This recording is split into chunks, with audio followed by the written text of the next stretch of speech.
Manchester United have lost another match. What a surprise. This time we lost a match to Nottingham Forest. So now we have 14 losses in 28 games. And there's a fact that at this point of the season, we have never scored fewer goals and we have never had fewer points if you compare all of the seasons Manchester United have had ever.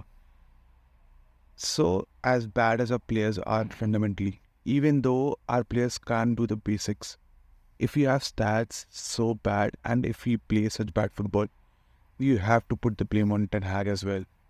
In this match, I would say that three things led us to a defeat. Two, Ten Hag was responsible for, and one was out of his hand. The first thing Ten Hag is responsible for is how the team plays. Against a low block, there is no action plan. As soon as the ball reaches the final third, it reaches Bruno, it reaches Garnacho, it reaches Anthony. There's no game plan. If Anthony gets it, he passes back. If Bruno gets it, he either takes a wide shot or he tries to pass it and it doesn't work. If Garnacho gets it, he tries to cut in. But more often than not, he runs into two or three players. Every time throughout the season, even last season, whenever we play against low block, there is no plan for it. And that shows that there's no improvement in the team.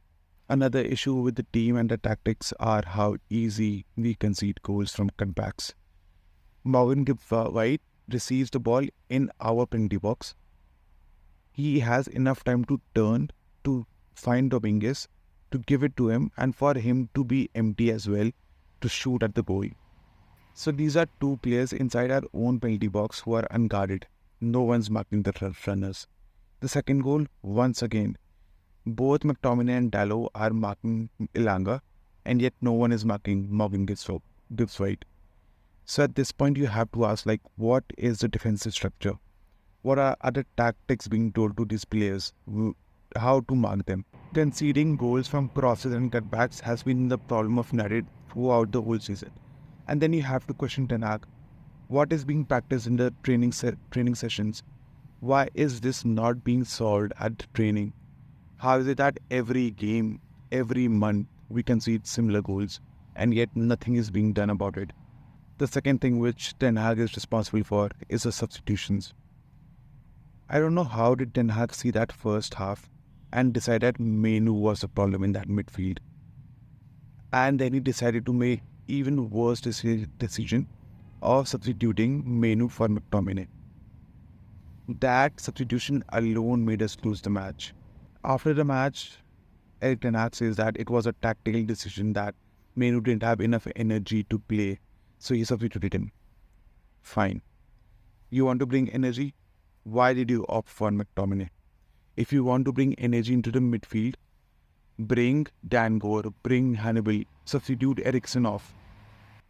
So why did you decide to substitute our only capable defensive midfielder and substitute him with McTominay, who has shown throughout the last 6 years that he cannot play as a number 8, that he cannot play as a defensive 6, and yet he chose to do it. As soon as that substitution happened, we lost control of the midfield. We couldn't pass, we couldn't press, we couldn't defend. The two goals that we conceded, you could say arguably that McTominay was at fault for both, for not marking the runners, especially during the second goal. Why is he standing with Dalot and not marking the actual open player? What was he doing with Dalot there?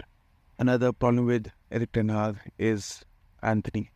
Anthony hasn't scored or assisted in the last 20 games.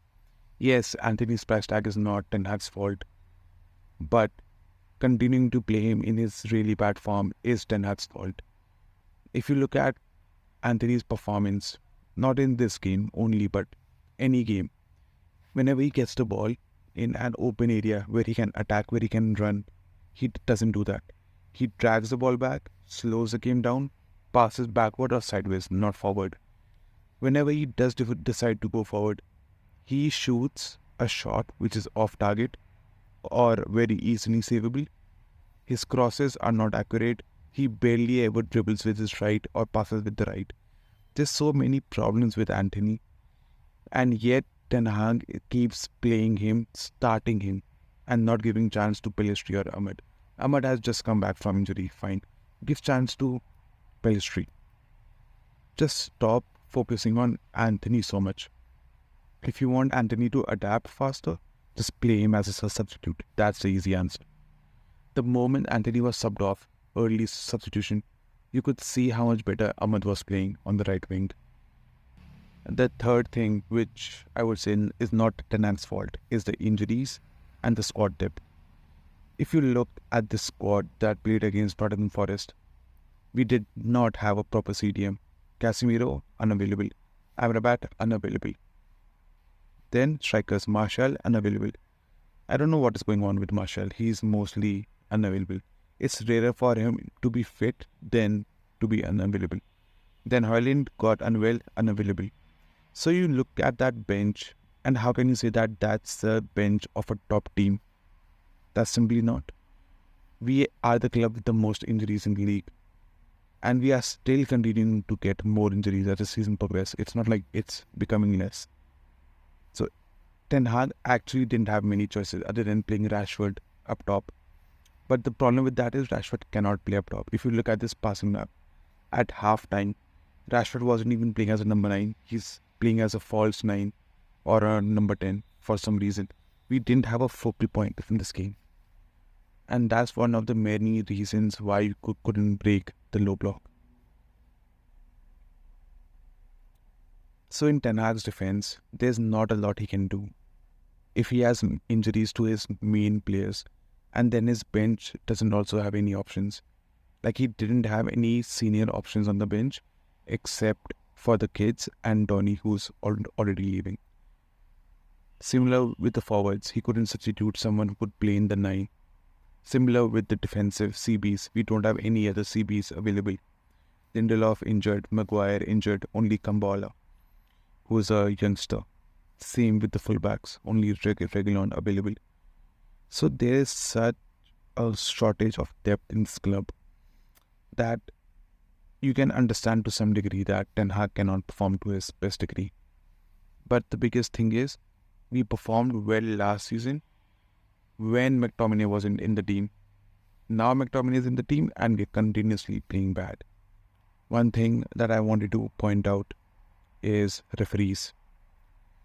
In this match, Gibbs White should have gotten a red card when he made like 2 or 3 reckless tackles on McTominay and then on Evans. He should have been sent off. If Casemiro does that, he was gone. If Bruno does that, he would have either gotten a red or it would have been talked about in the press for the next month. But Gibbs White only gets a yellow. And because he didn't get a red at that time, he goes on to score the winner. So that's the problem with referees in this country. Inconsistency. No one knows what is going to happen on the pitch, what other referees going to decide. Something is yellow, something is a red, something is nothing. If you like my video so far, then I would really appreciate if you can click on the like button below and let me know what you think about Ten Hag and the future of this team. Some time ago, I ran a poll on my Twitter and I just asked people, what do you think about Ten Hag? Ten Hag in, Ten Hag out. And out of the votes I received, this is the result. And it's surprising. So now I'm going to guess that it's going to be even worse.